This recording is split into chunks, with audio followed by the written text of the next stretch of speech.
الرحمن الرحيم بسم الله الرحمن الرحيم. السلام عليكم ورحمة الله وبركاته.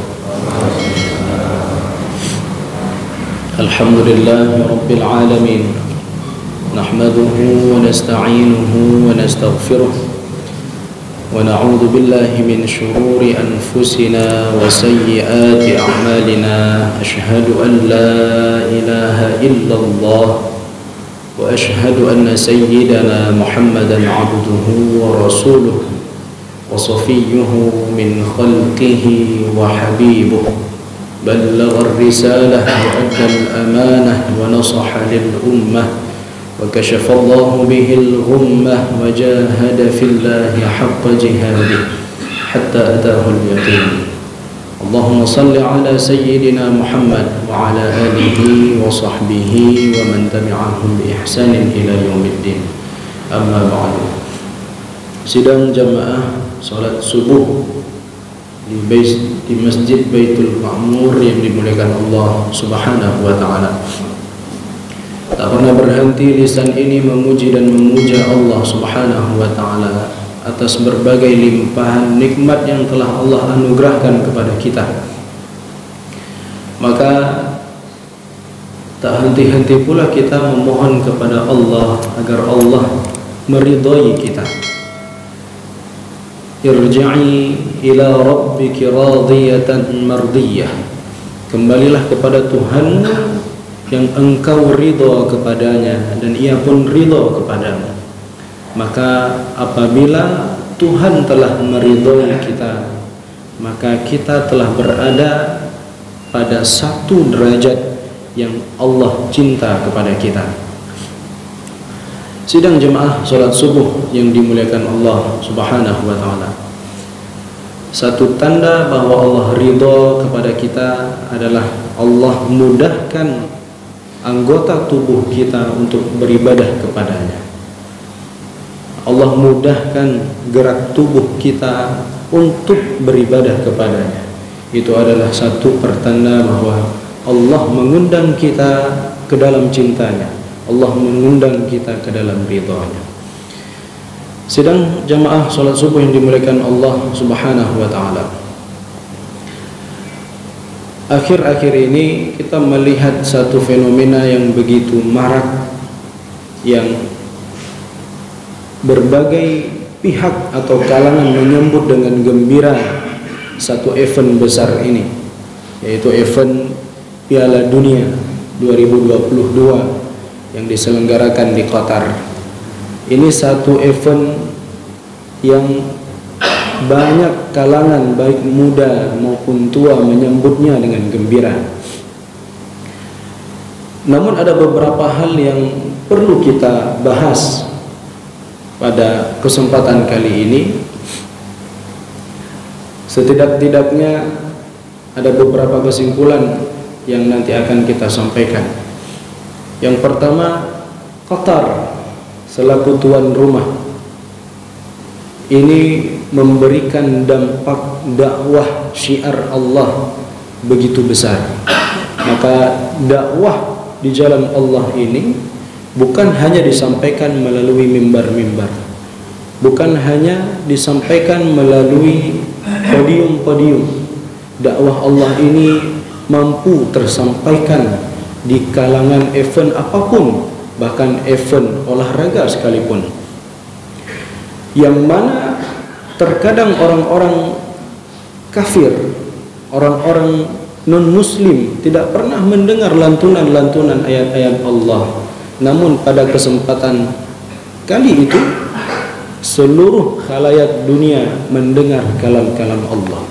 Ini merupakan satu keberanian daripada pemerintahan Qatar untuk menyelenggarakan event Piala Dunia ini dengan begitu hikmah dan dakwah yang tersampaikan. Yang kedua yang dapat kita ambil pelajaran daripada event ini adalah di Eropa maupun di Amerika sampai pada hari ini mereka itu masih berjuang melawan rasisme. Mereka itu masih berjuang melawan perbedaan kulit. Mereka masih berjuang melawan perbedaan suku. dan budaya. Namun pada kesempatan kali itu seorang Kristen bertanya kepada seorang Muslim, bagaimana dengan perpecahan yang ada di dunia ini, manusia dapat bersatu? Dan seorang Muslim yang bernama Ghanim Al-Muftah ini memberi jawaban dengan jawaban yang ada pada kalam Allah di dalam surat Al-Hujurat. Beliau menyampaikan firman Allah, melantunkan ayat-ayat Allah, menyampaikan untayan-untayan hikmah daripada surat Al-Hujurat ini. Wahai manusia sekalian, sesungguhnya kami menciptakanmu dari golongan laki-laki dan perempuan. Wa ja'alnakum syu'uban, dan kami jadikan kalian bersuku-suku, wa qabaila, berbangsa-bangsa dan bersuku-suku. Perbedaan yang Allah jadikan ini, perbedaan bangsa, perbedaan suku yang Allah jadikan ini bukan untuk menyelisihi antara satu dengan yang lainnya. Namun perbedaan ini Allah jadikan adalah agar kalian saling mengenal antara satu dengan yang lainnya. Dan pada penghujung ayat disampaikan bahwa yang mulia di antara kalian bukanlah yang putih dari yang hitam, atau yang hitam dari yang putih. Bukanlah satu budaya dengan budaya yang lain. Yang mulia di antara kalian adalah yang paling kuat ketakwaannya, yang paling tinggi nilai takwanya yang ada pada dirinya. Inna akramakum 'indallahi atqakum. Yang paling mulia di sisi Allah, Allah tidak memandang warna kulit, Allah tidak memandang harta kekayaan, Allah tidak memandang bangsa apa ia. Bahkan bangsa Arab sekalipun, Allah tidak memandang suku apa dia. Allah tidak memandang apakah dia itu seorang yang punya pengaruh di masyarakat atau tidak. Namun yang Allah pandang adalah ketakwaan yang Allah nilai di dalam hati seseorang. Kemudian kesimpulan yang berikutnya yang dapat kita ambil bahwa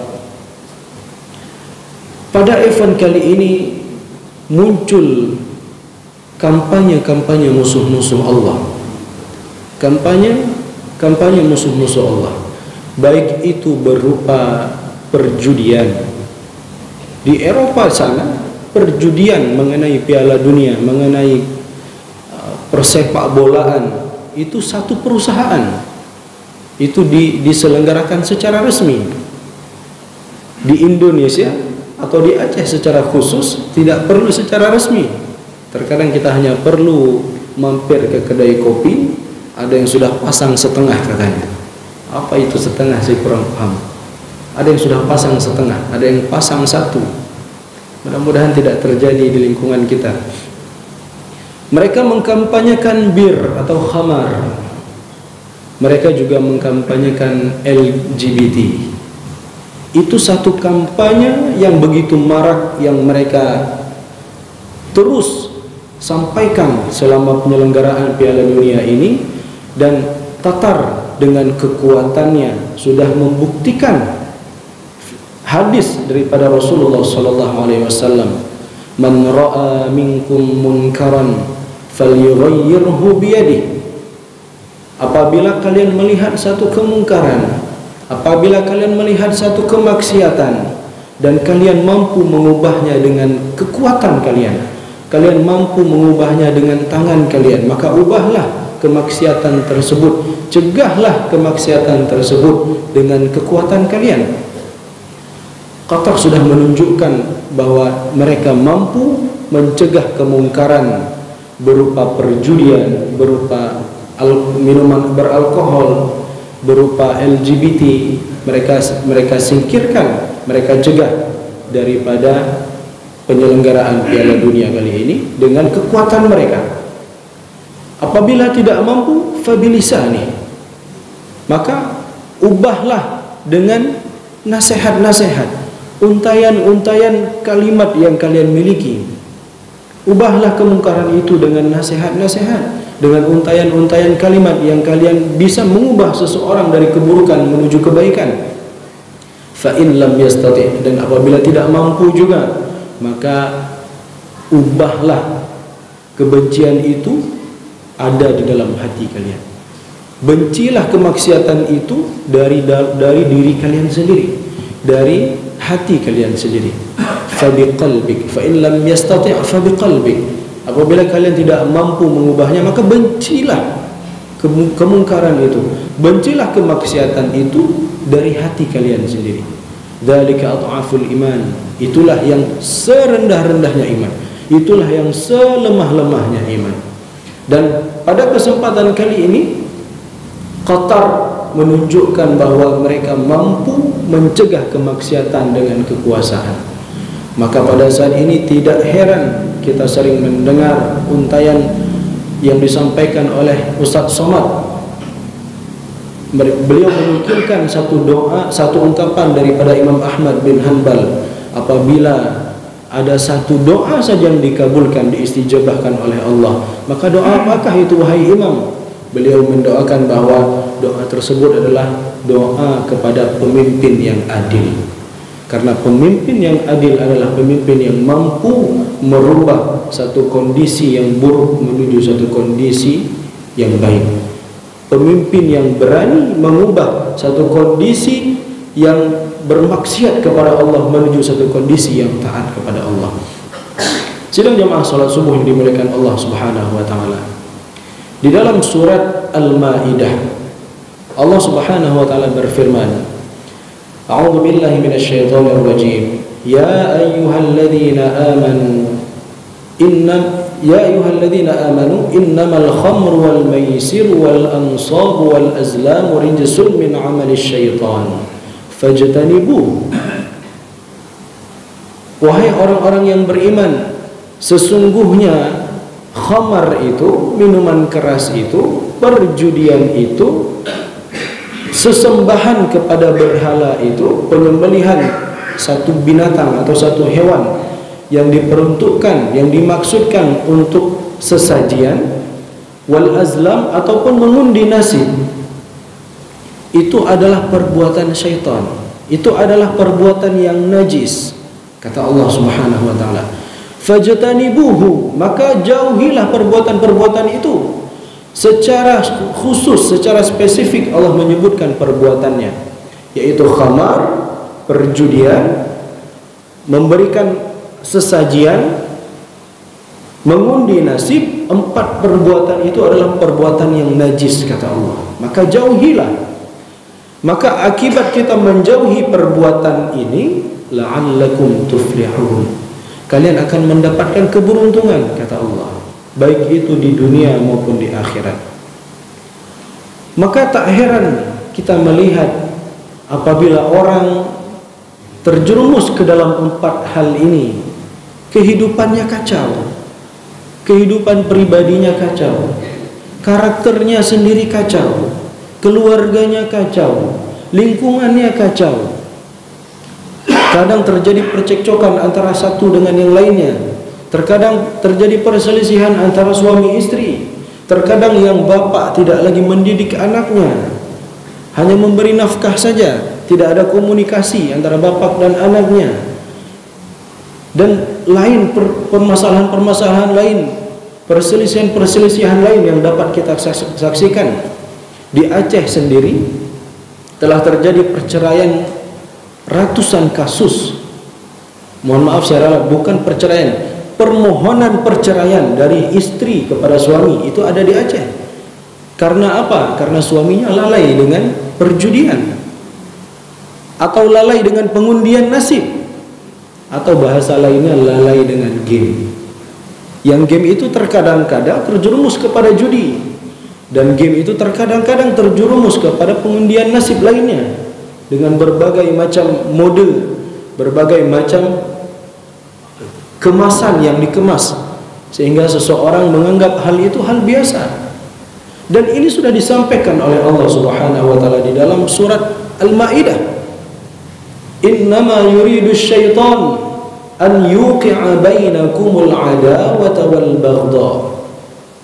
Yang syaitan inginkan pada khamar tadi, yang syaitan inginkan pada perjudian tadi, pada sesajian kepada selain Allah tadi, yang syaitan inginkan pada pengundian nasib tadi, apapun bentuk pengundian nasib itu, an yuqi'a bainakumul adawata wal baghdha, agar orang yang melaksanakan itu terjerumus kepada bainakumul adawah, agar terjerumus kepada permusuhan antara satu dengan yang lainnya, agar terjerumus kepada kebencian, wal baghdha, terjerumus kepada kebencian antara yang satu dengan yang lainnya.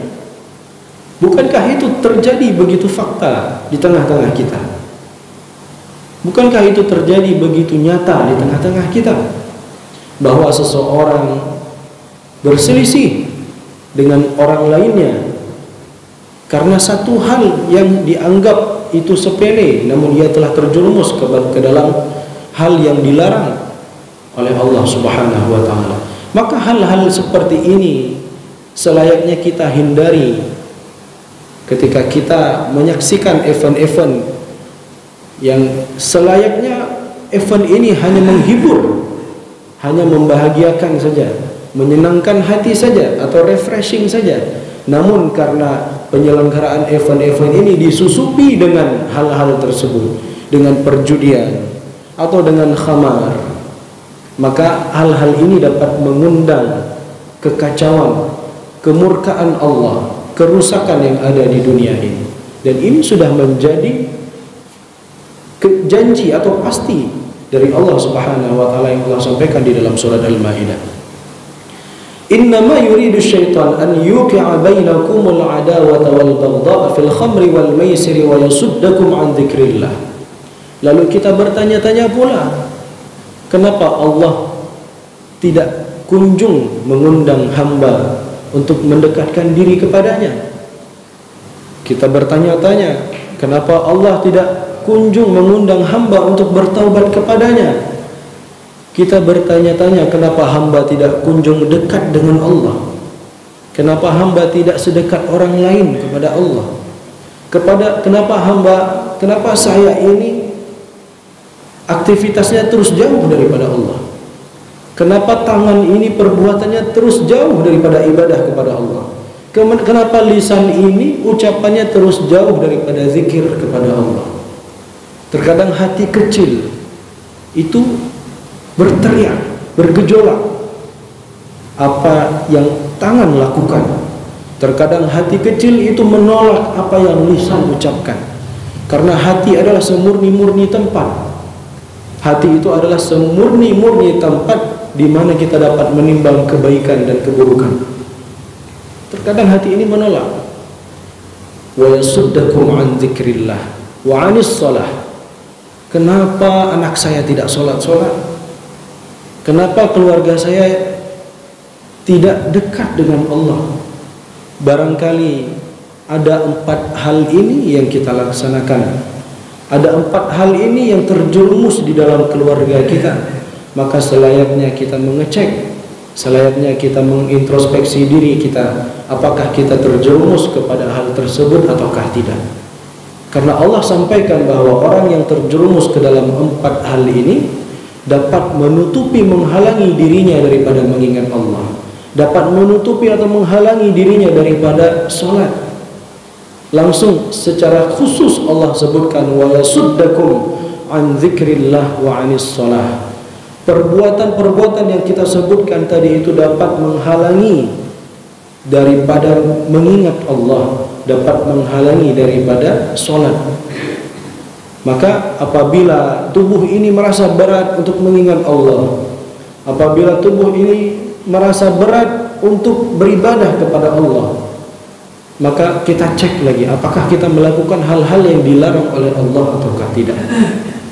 Namun Allah dengan Rahman dan Rahimnya pada penghujung ayat menyebutkan bahwa fahal antum muntahun. Setelah kalian mengetahui perbuatan-perbuatan yang keji itu, setelah kalian mengetahui perbuatan-perbuatan yang najis itu, tidakkah kalian mau berhenti melakukannya? Allah mengajak, Allah bertanya, Allah mengundang kita. Setelah kita mengetahui perbuatan-perbuatan yang telah Allah sebutkan, dengan perbuatan tersebut dapat menjauhkan diri dari Allah, dengan perbuatan tersebut dapat menghalangi ibadah kepada Allah, dengan perbuatan tersebut dapat menghalangi seseorang daripada cahaya Allah. Apakah kalian tidak mau berhenti untuk melakukan perbuatan tersebut? Apakah kalian tidak ingin mendekat kepada Allah? Seolah-olah Allah bertanya demikian kepada kita semuanya. Kemudian kasus lainnya daripada event Piala Dunia ini adalah kampanye besar-besaran daripada Eropa dan Amerika mengenai LGBT. Dan ini secara mengagetkan. Saya sendiri termasuk kaget, ternyata hampir semua daripada negara Eropa itu mendukung LGBT walaupun mereka itu bukan pelakunya. Itu satu hal yang sangat bahaya. Banyak pemain-pemain idola barangkali daripada remaja-remaja dari timnasnya masing-masing, dari idolanya masing-masing, yang barangkali mereka tidak menduga bahwa mereka itu adalah pendukung LGBT walaupun bukan pelakunya.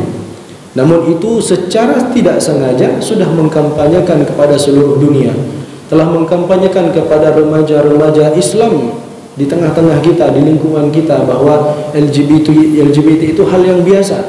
Mereka mengkampanyekan bahwa LGBT itu adalah hak asasi manusia. Mereka mengkampanyekan bahwa LGBT itu adalah fitrah manusia. Apabila ada seorang muslim dan itu terjadi di salah satu timnas, yang di dalam timnas tersebut terdapat orang muslim yang juga pendukung daripada LGBT, apabila itu terjadi kepada seorang muslim, maka sungguh ia sudah jauh daripada firman Allah, ia sudah jauh daripada Al-Quran. Bagaimana tidak? Bagaimana mungkin ia menganggap LGBT itu adalah fitrah, sedangkan Allah Subhanahu wa Ta'ala telah sampaikan di dalam firman-Nya banyak sekali ayat yang menceritakan tentang Nabi Lut dan kaumnya. Di antaranya yang terdapat di dalam surat Al-Ankabut, Allah Subhanahu wa Ta'ala berfirman, "Wa Lutan idh qala liqaumihi innakum lata'tunal fahishah." Dan ingatlah ketika Lut idh qala liqaumihi, berkata kepada kaumnya, "Innakum lata'tunal fahishah." Wa Lutan idh qala liqaumihi innakum lata'tunal fahishah. Sesungguhnya kalian sudah melakukan satu perbuatan yang begitu keji. Bapak Ibu apabila membaca Al-Quran menemukan kata fahishah, fahishah itu artinya dosa besar. Itu dosa yang begitu besar, dosa yang begitu keji. Biasanya disandingkan dengan zina. Pada ayat ini disandingkan dengan perbuatan kaum Nabi Lut atau LGBT. Nabi Lut berada di satu daerah yang disebut dengan Sodom, atau orang Arab menyebutnya dengan Sodom. Itu nama tempat. Namun karena perbuatan mereka yang begitu keji, sehingga mereka dikenal dengan nama tempat mereka. Perbuatan mereka dikenal dengan nama tempat mereka. Maka Nabi Lut berkata kepada mereka, berdakwah kepada mereka, kalian ini melakukan satu perbuatan yang begitu keji. Dan disampaikan oleh Nabi Lut yang diabadikan di dalam Al-Quran, di dalam surat Al-Ankabut, ma sabaqakum biha min ahadin minal alamin. Seluruh alam ini, seluruh dunia ini tidak pernah melakukan apa yang kalian lakukan. Tidak pernah melakukan apa yang kalian lakukan. Itu satu kata kunci, ma sabaqakum biha. Tidak ada satu orang pun yang pernah melakukan ini sebelum kalian, sebelum kaum Sodom ini. Maka apabila ada orang yang simpati kepada mereka, kepada kaum seperti itu, sampaikan bahwa Allah tidak pernah menyampaikan bahwa mereka itu terlahir secara fitrah demikian. Namun lingkungan mereka lah yang membentuk mereka demikian. Maka waspadailah keluarga kita, waspadailah anak-anak kita, waspadailah remaja-remaja kita. Barangkali mereka mengidolakan seseorang yang mengidolai tersebut sangat berlebihan, sehingga masuk ideologi-ideologi tertentu yang merusak generasi-generasi selanjutnya. Ma sabaqakum biha min ahadin minal alamin. Perbuatan LGBT itu tidak pernah dilakukan oleh kaum-kaum sebelum kaum Nabi Lut, yang artinya Allah tidak menciptakan LGBT itu secara fitrah. namun itu adalah satu penyakit yang harus diobati. Itu adalah satu kerusakan yang harus dihindari. Itu adalah satu kemaksiatan yang harus ditinggalkan. Kemudian pada ayat selanjutnya mereka ini menantang Nabi Lut. Fama kana jawab qaumih. Mereka itu menjawab pernyataan kaum Nabi Lut agar meninggalkan perbuatan maksiat itu. Fama kana jawab qaumihi illa an qalu tina bi'adzabillah in kunta minas shadiqin. Kalau apa yang engkau sampaikan itu benar wahai Lut, maka turunkan saja azab Allah. Ini pernyataan yang pernah kita dengar pada tahun 2019 lalu oleh seorang aktivis Islam di Indonesia. Apabila karena perbuatan LGBT itu Allah azab satu negeri, kenapa Allah tidak azab Indonesia yang ada simpatisan LGBT-nya? Kenapa Allah tidak azab negara-negara yang mendukung LGBT-nya? Fama kana jawab qaumih illa an qalu tina bi'adzabillahi in kunta minas shadiqin. Datangkan saja azab itu. Itu ucapan kaum Nabi Lut terdahulu. Namun karena ia jauh daripada Al-Quran, diucapkannya lagi.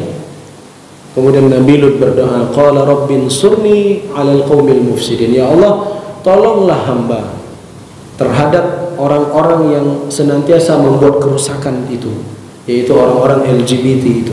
Tolonglah hamba. Tolong hamba ini maksudnya, ya Allah, kabulkan apa yang mereka minta. Kemudian berselang beberapa ayat, kemudian Allah turunkan, singkat cerita Allah turunkan azabnya. Inna munziluna ala ahli hadhil qaryati rijzan minas sama. Allah turunkan azabnya dari langit dengan azab yang pedih. Bima kanu yafsukun, atas perbuatan mereka yang fasik itu. Namun pertanyaannya, kenapa Allah tidak turunkan di masa sekarang? Mereka lupa bahwa Rasulullah SAW telah berdoa kepada Allah. Rasulullah SAW, Nabiuna, Habibuna, Syafi'una, telah berdoa kepada Allah, ya Allah, jangan engkau timpakan azab seperti engkau timpakan kepada kaumku, seperti engkau timpakan kepada kaum-kaum sebelumnya. Kaum-kaum sebelumnya itu apabila nantang Allah itu kontan Allah kasih. Namun dengan sifat penyayang Rasulullah SAW, ia berdoa kepada Allah agar tidak menampakkan azab Allah.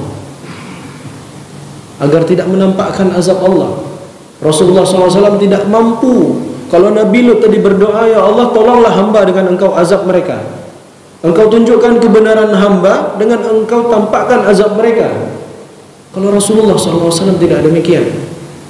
Rasulullah SAW dengan sifat penyayangnya sampai Allah menurunkan firman-Nya, "Wa ma kana Allahu liyu'adzibahum wa anta fihim."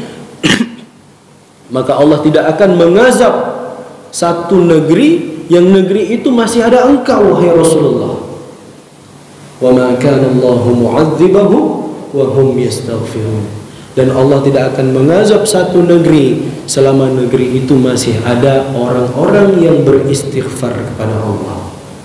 Allah tidak akan mengazab satu negeri yang negeri itu masih ada orang yang memohon ampun kepada Allah. Masih ada orang yang mengakui diri ini kurang di hadapan Allah. Masih ada orang yang terus menyebut, berzikir kepada Allah. Maka Allah tidak akan mengazab negeri tersebut. Maka kita berterima kasih kepada Rasulullah SAW. Kita berterima kasih kepada orang-orang yang senantiasa memakmurkan masjid. Karena sebab mereka Allah tidak mengazab negeri kita. Sidang jamaah salat subuh yang dimuliakan Allah Subhanahu wa taala. Pada akhirnya kita mengambil satu kesimpulan bahwa di dalam surat Ali Imran Allah Subhanahu wa taala berfirman, orang yang terbaik di sisi Allah ada tiga karakternya. Ada tiga karakter orang yang terbaik di sisi Allah. Kuntum khaira ummatin ukhrijat linnas. Kalian ini adalah sebaik-baik orang. Kalian ini adalah sebaik-baik orang, kata Allah. Ukhrijat linnas, yang dikeluarkan di tengah-tengah manusia.